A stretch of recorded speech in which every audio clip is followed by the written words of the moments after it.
দর্শক, আমি এই মুহূর্তে আছি একটি পিঙ্ক বাসের ভেতর। আমার পাশে পিঙ্ক ড্রেস পরেই কিন্তু এই মুহূর্তে যিনি ড্রাইভার রয়েছে তিনি স্টিয়ারিং হাতে কিন্তু বসে আছেন। আর অল্প কিছুক্ষণের মধ্যে এই বাসে ছেড়ে যাবেন শত শত নারী যাত্রীদেরকে। তিনি কিন্তু এই বাসে চালিয়ে সার্ভিস দিবেন, তাদেরকে নিরাপদে তাদের সেই গন্তব্যে পৌঁছে দেবেন। আমি সেই যিনি এই মহান দায়িত্বটি পালন করবেন, এই গুরুত্বপূর্ণ দায়িত্বটি পালন করবেন, তার সাথে কথা বলছি।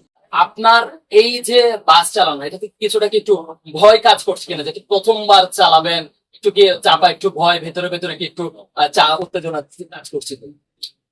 বই বলতে আমার যারা আছেন আমাদের মানে স্বাভাবিক বই লাগার কথা, বাট আমি সত্যি কথা বলতে কি ভয় লাগে। প্রথম থেকে যখন শুনছি যে মহিলারা বাস আমাদের রমজান মাসে যখন আমাদেরকে আমার ট্রেনিং এ নাম দেওয়া হয়েছে যে তোমাকে যেতে হবে, তখনই আমার মধ্যে ভয় কাজ করে না। তখনই আমি আনন্দের সাথে আসছি। আমি যখন ট্রেনিং গ্রহণ করি, প্রশিক্ষণ গ্রহণ করি যখন, তখনই আমাকে বলা হয়েছে তোমাকে তোমরা ভয় পেয়ে না। তখন আমি বললাম না, আমি মনের মধ্যে আনন্দ নিয়ে এসেছি, 100% কনফিডেন্স নিয়ে এসেছি আমি ট্রেনিং এ, এবং 100% কনফিডেন্স নিয়ে আমি এই প্রশিক্ষণটা সম্পূর্ণ করে যাব। আচ্ছা, সিলেটে হচ্ছে আপনার বাড়ি। সিলেট থেকে এই পর্যন্ত আসার এই গল্পটা যদি বলতেন, এটা কতটুকু কঠিন ছিল আপনার জন্য?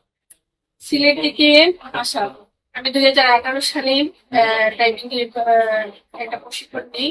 তারপর সেটা থেকে আমার স্বপ্ন ছিল, সেই স্বপ্নটা আমার বাস্তবে নেয় 2018 সালে। 18 সাল থেকে তারপর আবার 2021 সালে তখন আমি এটাকে সেখানে আমি আবেদন করি এবং আমার দেওয়া হয় বিআরটিসি।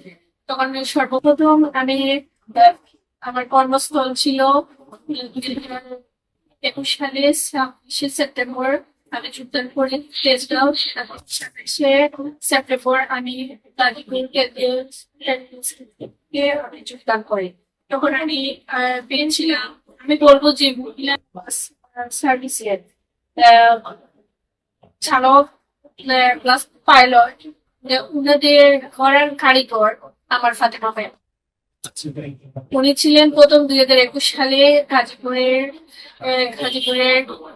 ট্রেনিং সেন্টারের ডিজিএম ডিজিএম ম্যাডাম ছিলেন। তো উনি আমাকে অনেক সহযোগিতা করেছেন, আদর করেছেন, ভালোবেসে আমাকে অনুপ্রেরণা দিয়ে সেখানে আমার কর্মস্থলে যে আমি নতুন একটা জায়গা দিয়ে এসেছি, বা সাথে সাথে আমাকে কিন্তু যেদিন আমি যোগদান করি সেদিনই ম্যাম স্যারদেরকে, চেয়ারম্যান স্যারদেরকে বলছেন যে সিলেট থেকে তো একটা মেয়ে আসছে, ও তো আনমেরিড, ও তো নর্মাল বাইরাতে থাকতে পারবে না, ওর একটা ভালো পরিবেশের দরকার। সে তখনই সাথে সাথে চেয়ারম্যান স্যার আর ডিজিএম স্যাররা ওনারা কিন্তু আমাকে কোয়ার্টার দেওয়া হয়। তো কোয়ার্টার পেয়ে আমি অনেকটা ভালো, অনেকে বলতেছে যে আমরা 10 বছর 5 বছর ধরে আবেদন করে রাখছি, কোয়ার্টার পাই না। আর এখন দেখা যায় যে সিলেটের একটা মেয়ে আসছে চান কপাল নিয়ে, মানে চান কপালি মেয়ে এসেই সাথে সাথে কোয়ার্টার পেয়ে গেছি। তো সেই জায়গাতে আমি অনেকটা সম্মান করে আমার ম্যামকে বলে আমাকে সহযোগিতা করেছিলেন বোধহয়। উনার সহযোগিতা ভালোবাসা পেয়েছিলাম, আর আন্তরিকতার কারণে আমি এই পর্যন্ত মানে এই পর্যন্ত আসতে পেরেছি। আরেকটা বিষয় হচ্ছে, পরিবারের কাছ থেকে কেমন সাপোর্ট পেয়েছেন, বা তারা আসলে কি আজকের এই দিনে যে বাস চালাবেন, তারা কি কোনো মেসেজ দিয়েছে কিনা, বা কোনো শুভকামনা, বা কেমন কি কি বলেছে যদি? পরিবার থেকে অবশ্যই আমার মা বাবা 2015 সালের আগ পর্যন্ত আমি যতদিন যতদিন যতদিন বাবাকে পেয়েছি তো আমাকে অনুপ্রেরণা দিতেন। বাবা বলতে আমার মানে অনেক দোয়া করতেন, আমি যে কোনো জিনিসে বাবার সাথে ওইটা শিখবো ওইটা করবো ওইটা করবো। বাবা জানতেন আমার মনের উদ্দেশ্য, মানে আমার সৎ উদ্দেশ্য আছে। আর আমার বাবা সবসময় আমাকে সহযোগিতা করতেন। আমার মা আমার জন্য দোয়া করতেন।